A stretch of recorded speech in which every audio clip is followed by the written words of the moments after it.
Hello everyone, welcome back to my YouTube channel Commerce Vidya. Now let's talk about another chapter which is financial management. हमने chapter consumer protection कर लिया, marketing कर लिया, financial market कर लिया. Now let's talk about financial management. बहुत important chapter है. Maximum questions आपको इस चैप्टर से मिलने वाले हैं यूनिट 2 के अंदर. जो पार्ट बी होता है, जो 30 नंबर का आना है, उसमें आपको इसके एक या दो क्वेश्चन शॉर्ट मिलेंगे. एमसीक्यू भी इसके पक्का मिलते हैं. अगर मान लो क्वेश्चन में जो करवा रहा हूं कोई एमसीक्यू में आ जाएगा, कोई फुल फ्लैज में आ जाएगा. क्वेश्चन आएंगे जो मैं 4-5 आपको बताऊंगा, ये शॉर्ट क्वेश्चन होते हैं. चैप्टर का नाम है फाइनेंशियल मैनेजमेंट. इसका मतलब क्या है, पहले चैप्टर का मतलब बताता हूं, फिर आगे चलते हैं. फाइनेंशियल मैनेजमेंट का मतलब होता है हमने अपने पैसे को मैनेज करना है. पैसा कहां से आएगा, पैसा कहां लगाएंगे, और उससे जो रिटर्न आएगी वो पैसा कितना डिस्ट्रीब्यूट होगा. ये फाइनेंशियल मैनेजमेंट है. पैसा कहां से आएगा, पैसा कहां यूटिलाइज होगा, ये सारे प्रोसेस को फाइनेंशियल मैनेजमेंट बोला जाता है. मैंने एग्जांपल के लिए मैंने कपड़े का बिजनेस करना है. मैंने सोचा यार यहां से पैसा ले लेता हूं, 10 लाख रुपया बैंक से ले लिया और वो बिजनेस में लगा दिया बिना कुछ देखे. This is not called financial management. पहले एनालिसिस करो, बैंक से लेना ठीक है, पब्लिक से लेना ठीक है, या किसी और से लेना ठीक है. फिर क्या कपड़ों में लगाऊं, शूज में लगाऊं, किस बिजनेस में लगाऊं, ये सारा चेक करना ही फाइनेंशियल मैनेजमेंट है. हर एक चीज को चेक करना पड़ेगा आपको. Procurement of funds, utilization of funds is called financial management. ये हमारा चैप्टर का बेस है. अब इसके अंदर सबसे पहला क्वेश्चन जो करवाने वाला हूं मैं, वो है फाइनेंसिंग डिसीजन. एक डिसीजन पक्का आता है इन तीनों में से, ज्यादातर वेरी इंपॉर्टेंट लिख रहा हूं डिविडेंड को, बट ये दोनों के आने के चांसेस भी होते हैं, ध्यान रखना. कंफ्यूजन एक चीज में आती है, देखो फाइनेंशियल डिसीजन, फाइनेंसिंग डिसीजन. अगर तो पेपर में लिखा आया फाइनेंशियल डिसीजन बताओ, तीनों बताने पड़ेंगे. ध्यान रखना, फाइनेंशियल बोला है तीनों बताने पड़ेंगे, फाइनेंसिंग बोला है तो सिर्फ ये फाइनेंसिंग वाला बताना पड़ेगा. ध्यान रखना, फाइनेंशियल और फाइनेंसिंग में डिफरेंस है. फाइनेंशियल मतलब सारे डिसीजन, फाइनेंसिंग मतलब सिर्फ एक डिसीजन. अब कौन कौन से डिसीजन लेते हैं एक फाइनेंस मैनेजर कंपनी का? 3 तरीके के डिसीजन लेता है. पहला है फाइनेंसिंग डिसीजन, फिर है इन्वेस्टमेंट डिसीजन, फिर है डिविडेंड डिसीजन. इन डिसीजंस का मतलब क्या है? सबसे पहले फाइनेंसिंग डिसीजन. अगर मैंने कोई बिजनेस करना है तो मुझे पैसा कहां से आएगा, सबसे बड़ा सवाल तो यही है. आगे की चीजें तो बाद में करूंगा, पहले मुझे बताओ पैसा कहां से आएगा. How to obtain funds from various sources of finance. Debt, debenture ले लो, इक्विटी शेयर ले लो, बैंक से ले लो, पब्लिक डिपॉजिट ले लो, बहुत सारे ऑप्शन है. आपको बिजनेस स्टार्ट करने के लिए पैसा कहां से आएगा, ये सबसे बड़ा सवाल है जो फाइनेंसिंग डिसीजन में देखा जाएगा. ध्यान रखना, पैसे के मेजर सोर्स दो होते हैं. एक होता है डेट, एक होता है इक्विटी. डेट मतलब जिसपे आपको ब्याज देना पड़ेगा, इक्विटी मतलब जिसपे आपको डिविडेंड देना पड़ेगा. ये दो मेजर सोर्स होते हैं, बाकी भी हैं, बट हम इस चैप्टर में इन दो बेसिस की बात करेंगे. या तो पैसा डिबेंचर से ले लो, या तो पैसा इक्विटी से ले लो. ये है ऑनर फंड्स, ये है बोरोड फंड्स. क्लियर? अब कैसे डिसाइड करूंगा कि मुझे किससे पैसा लेना है? मैं कैसे डिसाइड करूं, एक फाइनेंस मैनेजर कैसे डिसाइड करे कि उसको पैसा डेट से लेना चाहिए या इक्विटी से? ऐसा पैसा लूं जिसपे ब्याज देना है, या ऐसा पैसा लूं जिसपे डिविडेंड देना है? वो डिपेंड करेगा मेरे फैक्टर्स के ऊपर. ये सारे मेरे फैक्टर्स हैं जो ये बताएंगे कि मुझे पैसा कहां से लेना पड़ेगा. ये फैक्टर्स हैं. पेपर में आपको फैक्टर्स आते हैं, इन तीनों में से किसी एक के फैक्टर आपको पेपर में मिलेंगे. एक दो एमसीक्यू मिलेंगे और एक फुल फ्लेज 3 या 4 नंबर का क्वेश्चन मिलेगा. आपने फैक्टर सारे याद करने हैं, मतलब कि आपको 3 या 4 पक्के याद होने चाहिए पॉइंट के साथ. बाकी कई बार वो पॉइंट खुद दे देते हैं कि हम आपको पॉइंट दे रहे हैं, आप एक काम करो, आप इसको एक्सप्लेन करो. तो आपको पता होना चाहिए आपने सबसे पहले क्या करना है, आपने इन पॉइंट्स के अंदर का मतलब पता करना है. ऐसा नहीं कॉस्ट बस, नो. इसके अंदर क्या लिखना है वो पता होना चाहिए, क्योंकि 4 नंबर 3 नंबर में 3 पॉइंट आएंगे. क्या लिखोगे उसके अंदर? आपको तो सिर्फ पॉइंट याद है, पॉइंट तो उन्होंने बता दिए. इसके अंदर वाला कंटेंट याद करो. पहले मैं समझा रहा हूं, समझ लेना, इसको क्रैम नहीं करना है, लॉजिक से बात करेंगे. अब मैंने कपड़े का बिजनेस करना है, एग्जांपल चाहिए 1 करोड़ रुपया. 1 करोड़ रुपया चाहिए, कपड़े का बिजनेस करना है. सिंपल सा लॉजिक मैं बता देता हूं, ठीक है? एग्जांपल के साथ चलते हैं. अब बात ये डेट लूं या इक्विटी लूं, मैं कंफ्यूज हो गया, मैं हूं फाइनेंस मैनेजर. अब सबसे पहला फैक्टर मैंने ध्यान में रखना है कॉस्ट. देखो जो सस्ता पड़ेगा वो ले लेंगे, है ना, सिंपल लॉजिक है। सर ब्याज जहां कम होगा ना वहां कर लेना, हमें कोई दिक्कत नहीं है। ये ध्यान रखना, इक्विटी महंगा होता है, डेट सस्ता होता है, ये ध्यान रखना मेरी बात। डेट सस्ता क्यों होता है? क्योंकि इस पे टैक्स एडवांटेज होता है। Cost of owner fund is more than cost of borrowed fund. इसकी कॉस्ट ज्यादा है, इसकी कॉस्ट कम है, तो कौन सा लेना चाहिए? डेट लेना चाहिए सर, क्योंकि उसकी कॉस्ट कम है, इक्विटी की कॉस्ट ज्यादा है। यहां क्लियर हो गया, कॉस्ट के बेसिस पे क्या लेना चाहिए? डेट। रिस्क किसमें ज्यादा है? सर इसमें रिस्क ज्यादा है। क्यों भाई? डेट के पैसे वापस करने जरूरी है 3-4 साल बाद, इक्विटी के पैसे वापस करो नहीं करो कोई टेंशन नहीं है, ये तो अपने ही बंदे हैं। तो यहां पे कंपनी के लिए फायदेमंद डेट है, क्योंकि इसमें रिस्क नहीं है, इक्विटी में रिस्क नहीं है। कंपनी को इसके पैसे वापस नहीं करने, और डिविडेंड भी तब देना है जब प्रॉफिट होगा। मतलब यहां तो हम पूरे सेफ है, यहां सेफ नहीं है। अगर बिजनेस लॉस में चला गया तब भी इंटरेस्ट देना पड़ेगा। तो रिस्की कौन सा ज्यादा? रिस्की डेट है ज्यादा, इक्विटी नहीं। मतलब इसके अकॉर्डिंग इक्विटी लेना चाहिए।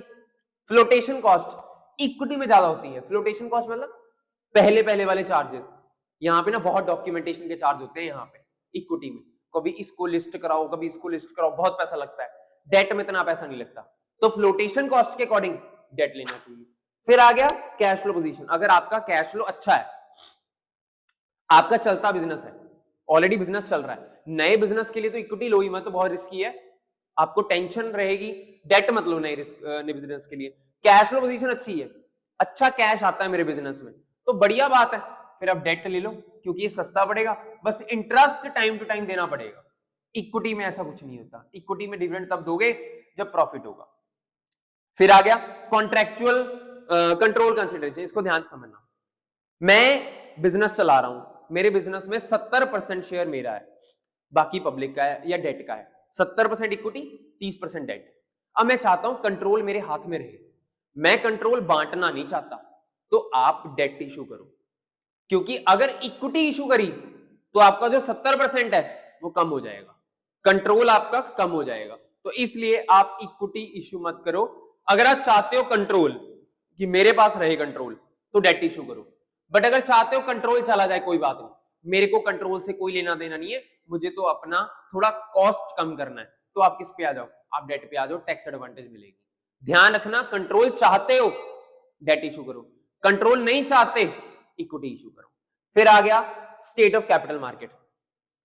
अगर कैपिटल मार्केट मतलब स्टॉक मार्केट, आज का टाइम की बात करें, इतनी वॉर चल रही है, क्रैश हुई पड़ी है कैपिटल मार्केट, मतलब $1 ट्रिलियन से भी ज्यादा यूएस का नुकसान हो चुका है, इतना नुकसान हो गया स्टॉक मार्केट में।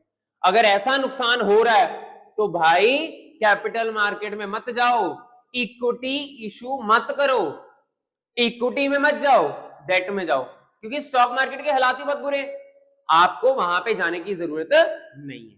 तो इन सारे फैक्टर ने मुझे ये बताया, मुझे जो फाइनेंस है वो कहां से लेना चाहिए, डेट से या इक्विटी से, ये सारे फैक्टर्स ने मुझे बताया है। तो ये मेरा फाइनेंसिंग डिसीजन है। पैसा कहां से आएगा ये फैक्टर्स मुझे बताएंगे, चाहे वो कॉस्ट हो, रिस्क हो, फ्लोटेशन कॉस्ट हो, कैश फ्लो पोजीशन हो, कंट्रोल कंसिडरेशन हो, एक्सेस टू कैपिटल मार्केट हो, या cash flow position state of ये सारे पॉइंट मुझे बताएंगे मुझे पैसा डेट से लेना है या इक्विटी से लेना है। डेट मतलब बोरोड फंड्स, इक्विटी मतलब ऑनर फंड्स। ये क्लियर हो गया, मैंने दिमाग लगाया, सब कुछ करके मैंने अपना फाइनेंस करवा लिया। अब बात करते हैं मैंने पैसा लगाना कहां है, इन्वेस्टमेंट डिसीजन। करोड़ रुपए आ गया, मैंने बोला था ना करोड़ रुपए चाहिए, 1 करोड़ रुपए आ गया। अब 1 करोड़ लगाऊं कहां?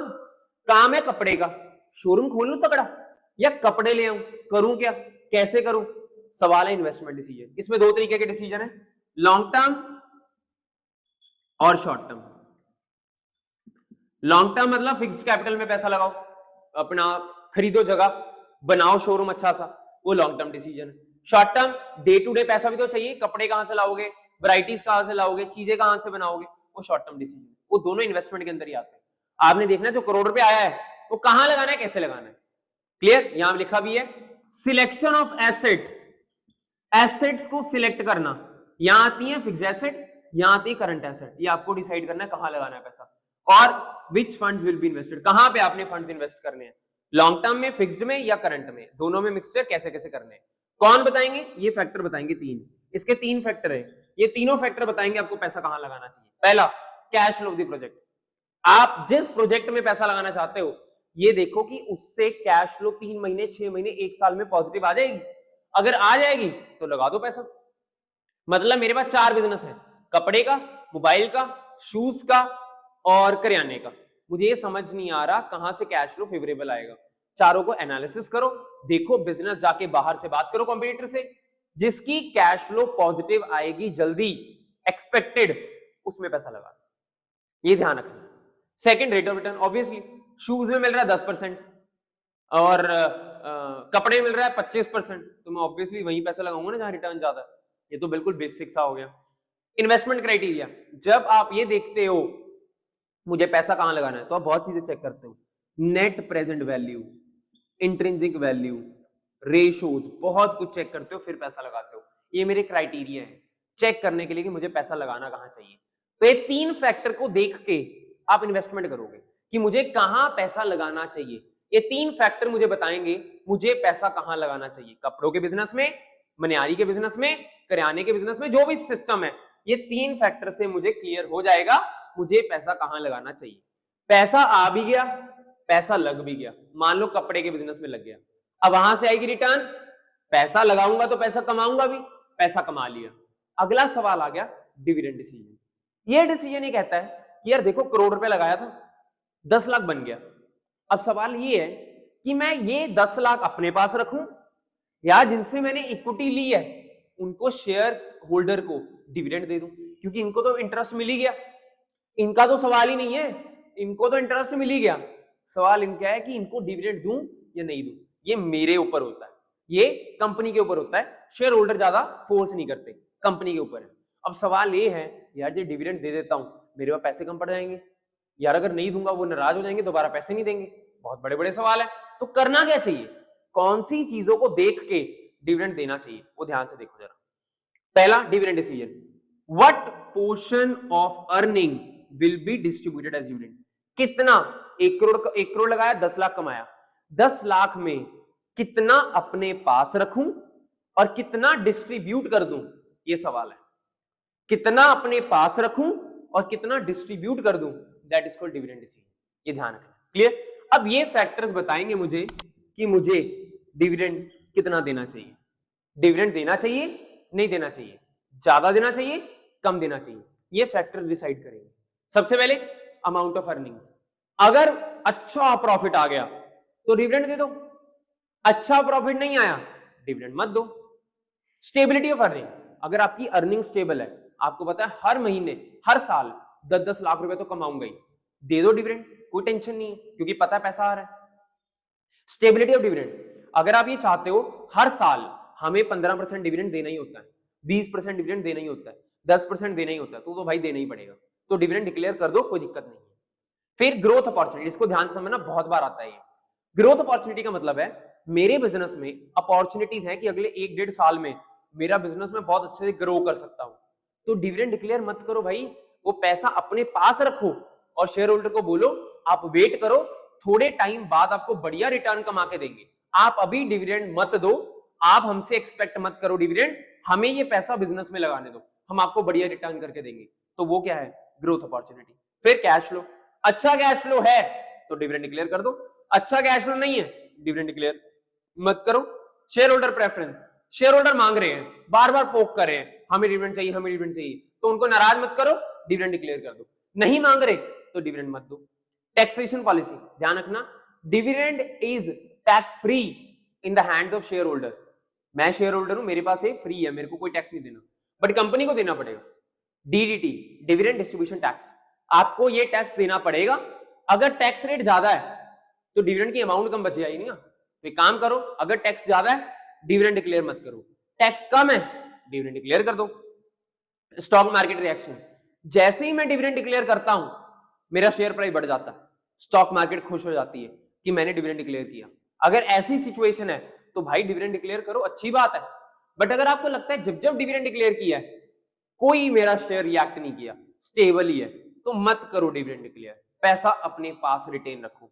फिर असेस टू कैपिटल मार्केट, अगर कैपिटल मार्केट में आप सोच रहे हो नहीं कैपिटल मार्केट में बढ़िया पैसा मिल सकता है कभी भी, तो अपने पास रखने की क्या जरूरत है, स्टॉक मार्केट से उठा लेना, अपने शेयर होल्डर को खुश करो, डिविडेंड बांट दो।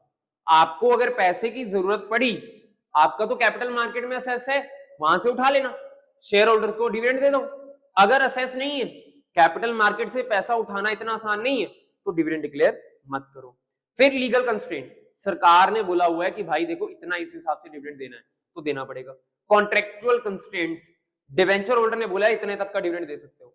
ये सारी चीजें आपको बताएंगी आपको डिविडेंड डिक्लेयर करना है या डिविडेंड डिक्लेयर नहीं करना। आप इसका स्क्रीनशॉट ले सकते हो, इसका स्क्रीनशॉट ले सकते हो। ये सारे फैक्टर हैं, ये फैक्टर्स को याद कर लेना, बहुत इंपॉर्टेंट है। तीनों में से एक फैक्टर आपको पेपर में मिलेगा ही, चाहे फाइनेंसिंग, चाहे इन्वेस्टमेंट, चाहे डिविडेंड डिसीजन। तीनों फैक्टर हमारे लिए बहुत इंपॉर्टेंट है। अच्छे से रटना है डिविडेंड डिसीजन को, बहुत अच्छे से। इनको भी पढ़ना है, कई बार पता नहीं लगता टीचर का, ये और ये भी पूछ लेते हैं। Clear? Now let's talk about another question of this chapter. So here we go with the question number 2 of chapter financial management, financial planning. अब इससे पहले मैंने क्वेश्चन 1 करवाया था जिसमें हमने क्या किया था, type of decision, financing, investment और डिविडेंड डिसीजन। एक क्वेश्चन हमें उसमें से आ सकता है या ये आएगा। इस क्वेश्चन को केस स्टडी में ही देखा जाता है, लिखा होता है कॉन्सेप्ट बताओ फाइनेंशियल मैनेजमेंट का। अब ध्यान रखना, फाइनेंशियल मैनेजमेंट और फाइनेंशियल प्लानिंग, बहुत सारे बच्चे कंफ्यूज हो जाते हैं कि क्या ये सेम है। नहीं, दोनों में बहुत डिफरेंस है। बात सेम सी है दोनों में, मतलब सेम तरीके की बात होती है, बट दोनों को हमें समझना पड़ेगा कि दोनों चीजें अलग होती है। फाइनेंशियल मैनेजमेंट का मतलब मैंने लास्ट में बताया था, फाइनेंशियल मैनेजमेंट का मतलब है प्रोक्योरमेंट और यूटिलाइजेशन ऑफ फंड्स। पैसा कहां से आएगा, पैसा कहां लगाओगे। फाइनेंशियल प्लानिंग का भी मतलब यही है, बट इसमें एग्जैक्टली ये भी चेक करोगे ब्लूप्रिंट बना के कितना पैसा चाहिए, कितना इन्वेस्ट करना है। वहां पे क्या बात हुई है, कहां से आएगा, कहां लगाओगे। यहां पे साथ में कितना भी बताना है, कितना पैसा चाहिए, कब चाहिए। मुझे 10 मार्च को पैसा चाहिए 5 करोड़, ये फाइनेंशियल प्लानिंग में होगा। क्वांटम और टाइम, क्वांटिटी भी बताओगे, इतना पैसा चाहिए और इस टाइम पे चाहिए। ध्यान रखना, it refers to the preparation of blueprint of an organisations future operation. Future operations का ब्लूप्रिंट रेडी करना मतलब फाइनेंशियल प्लानिंग। ये ध्यान रखना, foresee the requirement, quantum, timing। Case study में क्या लिखा होता है, रिक्वायरमेंट एंड अवेलेबिलिटी। तो इसका भी सेम मतलब है फाइनेंशियल प्लानिंग, कितना पैसे की रिक्वायरमेंट है और कब की अवेलेबिलिटी है, क्वांटिटी कितनी चाहिए, टाइम क्या रहेगा, वो आपको फाइनेंशियल प्लानिंग में ध्यान रखना। 10 मार्च को पैसा चाहिए 5 करोड़, पैसा आया 11 मार्च को 6 करोड़, गलत है, प्लानिंग नहीं हुई। ना डेट सही है, ना पैसा अमाउंट सही आई, ना अमाउंट ज्यादा आए ना कम आए, ना डेट पहले हो ना बाद में हो, क्योंकि इंटरेस्ट का वेरिएशन आएगा। और दूसरा, अमाउंट अगर ज्यादा मिल गई उसका ब्याज कौन पे करेगा, फालतू में क्यों ज्यादा अमाउंट कलेक्ट करूं मैं, उसका कोई फायदा नहीं है। अगर फाइनेंशियल प्लानिंग करी है, सही टाइम पे पैसा मेरे अकाउंट में आना चाहिए, जब मेरी रिक्वायर्ड है तब आपके पास पैसा आना चाहिए। क्लियर हो गया? आप इसका स्क्रीनशॉट भी ले सकते हो। क्लियर? अब यहां पे लिखा भी है, रिक्वायरमेंट पहले पता लगी, फिर प्रोक्योरमेंट करी, फिर यूटिलाइजेशन करी। तीनों किसमें आती हैं, फाइनेंशियल प्लानिंग का ही पार्ट है। अब हमें फाइनेंशियल प्लानिंग की जरूरत क्यों पड़ी, हमारे बिजनेस को फाइनेंशियल प्लानिंग की रिक्वायरमेंट क्यों है। पहला, हेल्प्स टू फेस द इवेंचुअलिटीज।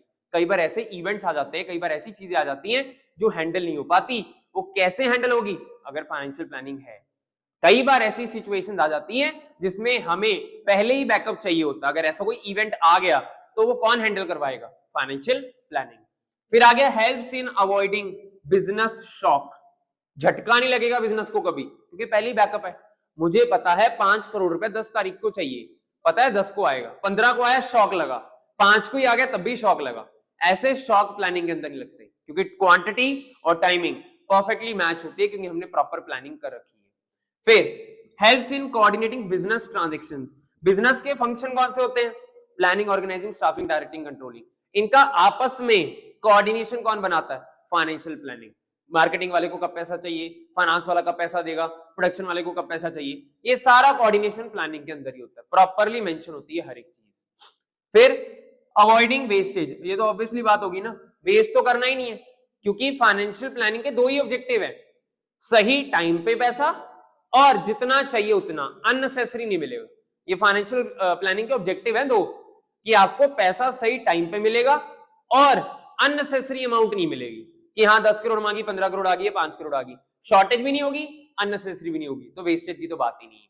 फिर helps to link the present with future, obviously हम यहाँ पे हैं, हमें यहां तक ग्रो करना है, तो कौन करवाएगा? Financial planning. प्रेजेंट को फ्यूचर के साथ जोड़ेगी, एक्सपेंशन तभी कर पाएंगे अगर पैसा होगा, नहीं तो नहीं। फिर आगे helps in creating link between investment and financing decision, पैसा कहां से आया, पैसा कहां लगाना है, प्लानिंग के अंदर प्रॉपर्ली मेंशन होता है। पैसा 50 लाख उठाया डेट से, 50 लाख उठाया इक्विटी से, पैसा लगाया कपड़े के बिजनेस में, ये सारा सिस्टम फाइनेंशियल प्लानिंग आपको ब्लूप्रिंट बना के देगा कि ये जो प्लानर होता है वो बताएगा यहां से पैसा आएगा, इतनी अमाउंट इतने दिन में आपको क्रेडिट होगी, आप यहां लगाओगे, ये रिटर्न आएगी, इतने महीने का प्लान है, ये इतने साल का प्लान है, सब कुछ क्लियरली मेंशन होगा किसके अंदर? फाइनेंशियल प्लानिंग के ब्लूप्रिंट के अंदर। फिर है helps in making evaluation of performance easier, बहुत जल्दी इवैल्यूएट कर पाऊंगा, लास्ट ईयर प्लानिंग करी थी, इतनी रिटर्न आई थी, इस साल प्लानिंग करी है, इतनी रिटर्न आई है, रिटर्न अच्छे से एग्जामिन कर सकते हो, कॉस्ट को भी अच्छे से एग्जामिन कर सकते हो अगर आपने फाइनेंशियल प्लानिंग करी है तो। अगर आपने फाइनेंशियल प्लानिंग नहीं करी तो आपके लिए इसको एग्जामिन करना बहुत ज्यादा मुश्किल है। क्लियर? तो आप देख सकते हो बोर्ड में मैंने इसका स्क्रीनशॉट ले लो, दो चीजें, पेपर में आने वाला टॉपिक है, 3 या 4 नंबर में आ जाता है, पहले आप ये इंट्रोडक्शन लिख दोगे, केस स्टडी की लाइंस लिख दोगे, इंपॉर्टेंस के कोई भी 3-4 पॉइंट लिख दोगे, 3 या 4 पॉइंट मैक्सिमम याद कर लेना, मोर देन इनफ। क्लियर? चलो, now let's talk about question number 3। Alright, here we go with question number 3। हमारा थर्ड क्वेश्चन है कैपिटल स्ट्रक्चर। इसके ना फैक्टर्स वगैरह भी है बट बहुत कम चांसेस आने के लिए, इसलिए मैं इसका मीनिंग बता रहा हूं, एक न्यूमेरिकल बता रहा हूं, और एक दो छोटे क्वेश्चन आ जाते हैं पेपर में, ट्रेडिंग ऑन इक्विटी और फाइनेंशियल लीवरेज, इसका मतलब बता रहा हूं, ध्यान से समझना। कैपिटल स्ट्रक्चर का मतलब होता है आपकी कंपनी के स्ट्रक्चर में कितना डेट है और कितना इक्विटी है, this is called capital structure. अब जो ये फाइनेंस मैनेजर बनाता है उसकी जॉब बहुत ही हाईएस्ट पेड होता है एम्प्लॉय, क्यों? क्योंकि डिसाइड करना बहुत मुश्किल है मेरी कंपनी में कितना डेट होना चाहिए, कितना इक्विटी होना चाहिए। डेट उधार जिस पे इंटरेस्ट देना पड़ेगा, इक्विटी जिस पे डिविडेंड देना पड़ेगा। रिस्की ज्यादा डेट है क्योंकि इसकी पेमेंट भी जल्दी होती है, इसको इंटरेस्ट भी कंपलसरी देना पड़ता है। अब ये डिसाइड कौन करेगा? अगर मुझे टोटल 1 करोड़ चाहिए, उसमें कितना डेट होगा, कितना इक्विटी? सारा इक्विटी लूंगा तब भी नुकसानदायक है, सारा डेट लूंगा तब भी नुकसानदायक है, तो हमें करना क्या चाहिए? There should be a mixture of both debt and equity, दोनों का मिक्सचर होना चाहिए कैपिटल स्ट्रक्चर। अब मिक्सचर तो बहुत सारे हैं, 70-30, 60-40, 50-50, 80-20, बहुत सारे मिक्सचर है। अब कैसे डिसाइड होगा वो फाइनेंस मैनेजर बताएगा। एक होता है फाइनेंशियल लीवरेज, पहले इनका मतलब समझ लो। फाइनेंशियल लीवरेज का मतलब मेरे कैपिटल स्ट्रक्चर में डेट का ज्यादा होना, that is called financial leverage. क्यों डेट ज्यादा क्यों लेते हैं? क्योंकि इससे मिलता है टैक्स का एडवांटेज, जो इंटरेस्ट होता है वो टैक्सेबल होता है, मतलब आपको प्रॉफिट रिड्यूस करना है तो डेट ले लो, क्योंकि प्रॉफिट से इंटरेस्ट माइनस होगा तो प्रॉफिट बचेगा और उस पर टैक्स लगेगा, आपका ऑब्वियसली टैक्स कम हो जाएगा। फाइनेंशियल लीवरेज का मतलब है आपके टोटल कैपिटल स्ट्रक्चर में डेट कैपिटल का ज्यादा होना, क्योंकि आपको टैक्स एडवांटेज देगा, this is called financial leverage. Trading और इक्विटी कहते हैं, ठीक है, यही सेम पॉइंट को एक्सटेंड कर रहा हूं, कहते हैं ठीक है डेट कैपिटल ज्यादा है, आपको ध्यान रखना जितना डेट ज्यादा होगा उतना इक्विटी को फायदा होगा। क्यों? क्योंकि इनके लिए पैसा ज्यादा बचेगा, अदरवाइज सरकार को टैक्स देना पड़ता। अब इनके लिए डेट ज्यादा लिया है, मैं कंपनी में डेट ज्यादा है, तो इक्विटी होल्डर को फायदा होगा, ये बताऊंगा भी अभी कैसे। ध्यान रखना ट्रेडिंग और इक्विटी का मतलब इक्विटी शेयर होल्डर्स का बेनिफिट होगा, इक्विटी शेयर होल्डर्स का बेनिफिट होगा। अगर आप डेट को ज्यादा यूज करोगे इनका ईपीएस बढ़ेगा, अर्निंग पर शेयर बढ़ेगा, बट कंडीशन है कि आपका रेट ऑफ रिटर्न ज्यादा होना चाहिए कॉस्ट ऑफ डेट से।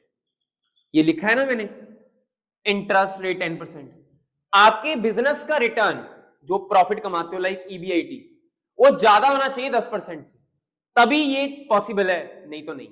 अगर आपका बिजनेस, मैंने लोन लिया 10% पे, 1 करोड़ रुपया उठाया मार्केट से, 10% का ब्याज देना है, ये 1 करोड़ इन्वेस्ट कर दिया, जहां इन्वेस्ट किया वहां से 12% रिटर्न मिल रही है, मैं फायदे में हूं क्योंकि 10% देना है इसको, 12% आ रहा है, 2% तो कमा रहा हूं ना, सही है। डेट को यूटिलाइज करो, जितना कर सकते हो डेट बढ़ा लो, फायदा ही होगा आपका। बट 10% दे रहा हूं, 10% ही कमा रहा हूं, डेट को यूज बिल्कुल मत करना, इक्विटी लो। कहां से दोगे पैसा? 10% कमा रहे हो, 10% ही दे रहे हो, कहां से बिजनेस चलेगा? पॉसिबल ही नहीं है। 10% दे रहे हो, 8% कमा रहे हो, अगेन बिल्कुल मत करना। मतलब जब आपका रिटर्न ज्यादा है, जिस बिजनेस में पैसा लगाया है वहां से रिटर्न ज्यादा है, तभी डेट का यूज करोगे, नहीं तो डिबेंचर का यूज नहीं करोगे, डेट का यूज नहीं करोगे। मैं बार बार बता रहा हूं, डेट का मतलब जहां आपने पैसा उठाया है, इस गारंटी पे 3 साल बाद वापस कर दूंगा, ब्याज हर साल दूंगा, उसको कहते हैं डेट। बहुत रिस्की है आपको, बट टैक्स भी बचाता है। रिस्की है तो टैक्स भी बचाता है, ध्यान से यूटिलाइज करना है। अगर रिटर्न ज्यादा है तो डेट को यूज करते रहो, कोई दिक्कत नहीं आएगी।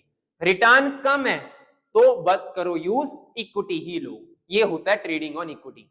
डिबेंचर को बढ़ा बढ़ा के इक्विटी का फायदा करना is called trading on equity. Equity के बिहाफ पे ट्रेड कर रहे हैं हम तो, क्योंकि हमारी इक्विटी बढ़ेगी, ईपीएस बढ़ेगा।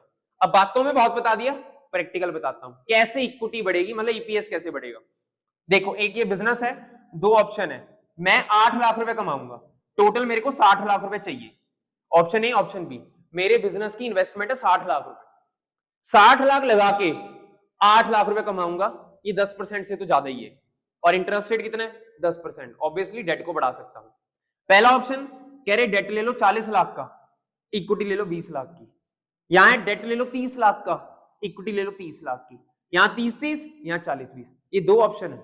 हमें ये बताना है इन दोनों में से कंपनी के लिए बेस्ट ऑप्शन कौन सा है। स्टार्ट कर रहा हूं। सबसे पहले ईबीआईटी। ईबीआईटी गिवन है, देखो कितना, 8 लाख इसमें आएगा, 8 लाख इसमें आएगा, दोनों में 8-8 लाख रुपए आएगा। अब लगाना इंटरेस्ट। इंटरेस्ट किस पे लगता है? डेट पे। 40 लाख का 10% कितना हुआ? 4 लाख। माइनस कर दोगे, डेट पे लगाना इंटरेस्ट, और इधर डेट कितना है? 30 लाख। 30 लाख का 10% कितना हुआ? 3 लाख। माइनस कर दो, 8 माइनस 4, 4, 8 माइनस 5, 3, 5। अब टैक्स लगाना है। टैक्स किस पे लगता है? इस पे ही लगता है, ईबीटी पे। 4 लाख का 50% कितना आ गया? 2 लाख। और इधर कितना आ गया? 2 लाख। 5 लाख का कितना आ गया? 2.5 लाख। यहां बच के कितना आ गया? 2.5 लाख। अगर आप यहां पे देखो, सिंपल सा लॉजिक, दोनों में प्रॉफिट किसमें ज्यादा है? यहां ज्यादा है। अगर ओवरऑल देखें, ये बढ़िया लग रहा है, बड़े बढ़िया नहीं है। अभी ईपीएस निकालेंगे तो पता चल जाएगा। कैसे निकालते हैं? देखो, EAT upon number of share. EAT कितना है? 2 lakh. 2 lakh divided by number of share देख लेते हैं कितने हैं। यहां कितने? 20 लाख। मान लो एक शेयर 10 रुपए का है, 20 लाख को डिवाइड कर लिया, 2 लाख ले लेते हैं, 2 लाख आ गया। कितना रिटर्न आ गया? ईपीएस 1 है, मतलब हर शेयर होल्डर को 1 रुपया मिलेगा एक शेयर के पीछे। अगर मेरे पास लाख शेयर है तो 1 लाख रुपया मिलेगा, 1 रुपया एक शेयर के पीछे मिलेगा, पहले ऑप्शन में। दूसरे ऑप्शन में कितना है? 2.5 लाख डिवाइडेड बाय 3 लाख से डिवाइड कर लो, ऑब्वियसली 0 पॉइंट कुछ आएगा, तो 1 से तो कम ही है। अब लगा पता? जैसे ही मैंने इक्विटी को कम किया, मैंने इक्विटी को जैसे ही बढ़ाया, देख सकते हो ईपीएस गिर गया। मतलब पहले डेट 40 लाख का था, हम 1 रुपया एक शेयर के पीछे देते थे, डेट हमने कम कर दिया, शेयर होल्डर का नुकसान हो गया, शेयर होल्डर का 0.75 आ गया। मतलब अगर 30 से 40 करोगे तो 0 पॉइंट समथिंग से 1 पे पहुंच जाओगे। तो देख सकते हो इसके अंदर, वही मैंने थ्योरेटिकली बताया था पहले, अगर डेट बढ़ाओगे तो ईपीएस भी बढ़ेगा, बट कंडीशन ये है आपका रिटर्न आपके इंटरेस्ट रेट से ज्यादा होना चाहिए। अगर ये 8 लाख की जगह मैं 5 लाख कर दूं तो ये फेल हो जाएगा, फिर नहीं लगेगा। ये कंडीशन है, रेट ऑफ रिटर्न मतलब ROI should be more than cost of debt, only then it is possible to prove. तभी प्रूव कर सकते हो, नहीं तो नहीं। हमेशा ध्यान रखना, कैपिटल स्ट्रक्चर में डेट को ज्यादा यूज करने से हमारा ईपीएस बढ़ता है, मतलब इक्विटी होल्डर को फायदा होता है, बट कंडीशन ये ROI should be greater than cost of debt, otherwise ये पॉसिबल नहीं है, ट्रेडिंग ऑन इक्विटी नहीं हो सकता। ये क्लियर होना चाहिए। क्लियर? चलो इसका स्क्रीनशॉट ले लो आप। ध्यान रखना कई बार न्यूमेरिकल आया पेपर में हमें, और ट्रेडिंग और इक्विटी पे भी क्वेश्चन आ जाता है, तो इसको अच्छे से समझ लेना, क्लियर कर लेना। So here we go with the last question of this chapter financial management, fixed capital requirement और वर्किंग कैपिटल रिक्वायरमेंट। बहुत बार आने वाला क्वेश्चन पेपर में, ध्यान रखना। वर्किंग कैपिटल तो बहुत बार आया है, बैक टू बैक अगर आप पीवाईक्यू करोगे, बैक टू बैक आने वाला क्वेश्चन है, वेरी वेरी इंपॉर्टेंट। अब डिपेंड करता है यही आएगा तो ये वाला हमें दोनों आने चाहिए। अगर हमने सबसे पहले डिसीजन किया था पहला क्वेश्चन, उसमें दो करे थे, long term short term. Investment decision के अंदर दो किए थे ना, long term short term. Long term होता है फिक्स्ड कैपिटल, शॉर्ट टर्म होता है वर्किंग कैपिटल। अब ये कहता अगर आपने बिजनेस ओपन करना है तो आप ये देखो फिक्स्ड कैपिटल की रिक्वायरमेंट कितनी है। फिक्स्ड कैपिटल मतलब लॉन्ग टर्म के लिए, बिल्डिंग, प्लांट, मशीनरी, फर्नीचर, इसमें पैसा कितना लगाना है। मेरा कपड़े का काम है, बिल्डिंग पे कितना पैसा लगाना है, शोरूम कितना बड़ा बनाना है, कौन कौन से इक्विपमेंट्स रखने हैं, कैसे कैसे करना है, मैं खुद कपड़ा बनाऊंगा या फिर ट्रेडिंग करनी है, क्या करना है, उससे पता चलेगा मेरा फिक्स्ड कैपिटल कितना लगेगा। अब ये फैक्टर्स मुझे बताएंगे कि मेरा फिक्स्ड कैपिटल कितना होगा। पहला, नेचर ऑफ बिजनेस। अगर तो मैन्युफैक्चरिंग है तो ऑब्वियसली ज्यादा चाहिए, ट्रेडिंग है तो कम चाहिए।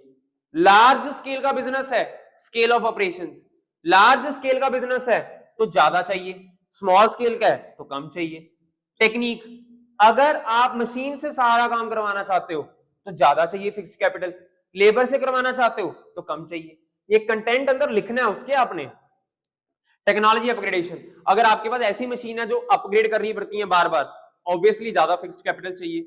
अगर आपको टेक्नोलॉजी अपग्रेडेशन वाली नहीं है तो कम फिक्स्ड कैपिटल चाहिए। ग्रोथ प्रोस्पेक्ट, अगर ग्रो करना चाहते हो बहुत ज्यादा तो फिक्स्ड कैपिटल ज्यादा चाहिए, नहीं तो कम चाहिए। डाइवर्सिफाई करना चाहते हो, एक प्रोडक्ट से दो प्रोडक्ट, दो प्रोडक्ट से तीन प्रोडक्ट बनाना चाहते हो तो ज्यादा फिक्स्ड कैपिटल चाहिए, नहीं तो कम चाहिए। फाइनेंसिंग ऑल्टरनेटिव, अगर आपको लगता है कोई भी चीज है लीज पे मिल सकती है तो कम वर्किंग कैपिटल चाहिए, लीज पे नहीं मिलेगी, खुद की बिल्डिंग खरीदनी पड़ेगी तो ज्यादा वर्किंग कैपिटल चाहिए। लेवल ऑफ कोलैबोरेशन, कई बार हम बहुत बड़े बड़े बोर्ड देखते हैं, बाहर ना बोर्ड लगे होते हैं 50 रुपए महीना, 50,000 रुपए महीना, लाख रुपए महीना। कई बार ब्रांड क्या करते हैं, आधा आधा बोर्ड ले लेते हैं, तो that is called level of collaboration. दोनों कोलैबोरेट कर लोगे पैसा कम बढ़ेगा, फिक्स्ड कैपिटल कम चाहिए। बट अगर कोलैबोरेशन नहीं मिल रही तो ऑब्वियसली फिक्स्ड कैपिटल ज्यादा चाहिए। ये सारे फैक्टर मुझे ये बताएंगे कि मुझे फिक्स्ड कैपिटल ज्यादा चाहिए या कम चाहिए, उसके अकॉर्डिंग मैं बिजनेस में पैसा लगाऊंगा। इसके 4-5 पॉइंट इधर आ जाएंगे, नेचर वाला इधर आ गया, स्केल वाला इधर आ गया, ग्रोथ प्रोस्पेक्ट इधर आ गया।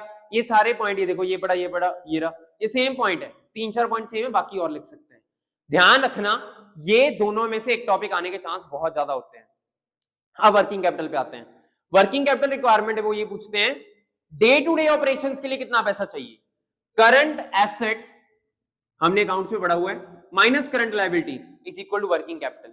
इन पे कितना पैसा लगाना है, डे टू डे और शॉर्ट टर्म एसेट्स पे कितना पैसा लगाना है, ये कैसे पता चलेगा। अगेन बहुत सारे फैक्टर हैं, ये फैक्टर्स मुझे बताएंगे कि मुझे कितनी वर्किंग कैपिटल रखनी चाहिए अपने बिजनेस में, कितना पैसा मुझे अपने हाथ में रखना चाहिए डे टू डे ऑपरेशंस के लिए। ये तो पैसा ब्लॉक है, फिक्स्ड कैपिटल वाला तो ब्लॉक है, इसके अलावा डे टू डे कितना पैसा चाहिए वो ये फैक्टर बताएंगे। पहला, नेचर ऑफ बिजनेस, सेम वाला पॉइंट। अगर मैन्युफैक्चरिंग है ज्यादा वर्किंग कैपिटल, ट्रेडिंग है कम working capital. Scale, large scale है ज्यादा वर्किंग कैपिटल, स्मॉल स्केल है कम वर्किंग कैपिटल। बिजनेस साइकिल, ये होता है business cycle, boom, recession, depression, recovery. Boom, boom period में सबसे ज्यादा वर्किंग कैपिटल, डिप्रेशन पीरियड में सबसे कम वर्किंग कैपिटल। फिर सीजनल फैक्टर, पीक सीजन में, जब पीक सीजन बिल्कुल फेस्टिवल सीजन, अक्टूबर नवंबर दिसंबर, ज्यादा वर्किंग कैपिटल। जून जुलाई अगस्त कम वर्किंग कैपिटल। प्रोडक्शन साइकिल, अगर आपका प्रोडक्शन साइकिल बहुत बड़ा है, 18 महीने भी होता है लोगों का, 12 महीने भी होता है, 6 महीने भी होता है, जितना ज्यादा बड़ा प्रोडक्शन साइकिल है उतनी ज्यादा आपको चाहिए वर्किंग कैपिटल, क्योंकि पैसा रिटर्न आने में बहुत टाइम लगता है, तो ज्यादा चाहिए आपको वर्किंग कैपिटल। प्रोडक्शन साइकिल छोटा है तो कम वर्किंग कैपिटल चाहिए।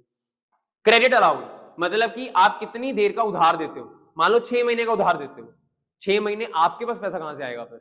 तो अगर क्रेडिट लिबरल पॉलिसी है, 6 महीने 8 महीने का उधार चल रहा है, तो भाई ज्यादा वर्किंग कैपिटल चाहिए। बट अगर उधार देते ही नहीं बिल्कुल, तो वर्किंग कैपिटल कम ही चाहिए। कैश में डीलिंग है सारी, नो क्रेडिट, तो आपको ज्यादा वर्किंग कैपिटल की टेंशन नहीं लेनी। क्रेडिट अवेल्ड, जिससे मैं सामान खरीदता हूं वो मुझे क्रेडिट देता है नहीं देता, नहीं देता तो ज्यादा वर्किंग कैपिटल। क्रेडिट दे देता है, उधार पे सामान दे देता है वो, तो मुझे कम वर्किंग कैपिटल चाहिए। फिर ऑपरेशनल एफिशिएंसी, आपका बिजनेस बहुत एफिशिएंटली काम करता है, कम वर्किंग कैपिटल। एफिशिएंटली काम ही नहीं करता, ज्यादा working capital. Availability of raw material हमेशा पड़ा ही रहता है, हमेशा उसके पास पड़ा ही रहता है, कम वर्किंग कैपिटल। कभी कभी मिलता है, ज्यादा वर्किंग कैपिटल। ग्रोथ प्रोस्पेक्ट, बढ़ाना चाहते हो बिजनेस को, ज्यादा वर्किंग कैपिटल। नहीं चाहिए, कम working capital. Level of competition, बहुत कंपटीशन है मार्केट में, उसको बीट करने के लिए ज्यादा वर्किंग कैपिटल। बीट नहीं करना, कोई कंपटीशन है, मैं अकेला बैठा हूं, कम वर्किंग कैपिटल। इन्फ्लेशन, महंगाई बहुत है, ज्यादा वर्किंग कैपिटल। महंगाई नहीं है, कम वर्किंग कैपिटल। मतलब सारे में यही लॉजिक है कि ज्यादा चाहिए या कम चाहिए, चाहे वो फिक्स्ड कैपिटल है चाहे वो वर्किंग कैपिटल। आप इसका स्क्रीनशॉट ले सकते हो कि हमें फिक्स्ड कैपिटल ज्यादा चाहिए या वर्किंग कैपिटल ज्यादा चाहिए। फिक्स्ड कैपिटल ज्यादा है कम, ये फैक्टर बताएंगे। वर्किंग कैपिटल ज्यादा कम, ये फैक्टर हमें डिसाइड करके बताएंगे। क्लियर हो गया? We are done with this chapter. इसके बाद मैं आपको डिफरेंसेस करवाने वाला हूं, सारे चैप्टर के मेजर डिफरेंसेस की एक वीडियो डालूंगा इसके बाद, वो ध्यान से पढ़ लेना। Alright, bye bye, take care everyone, thank you.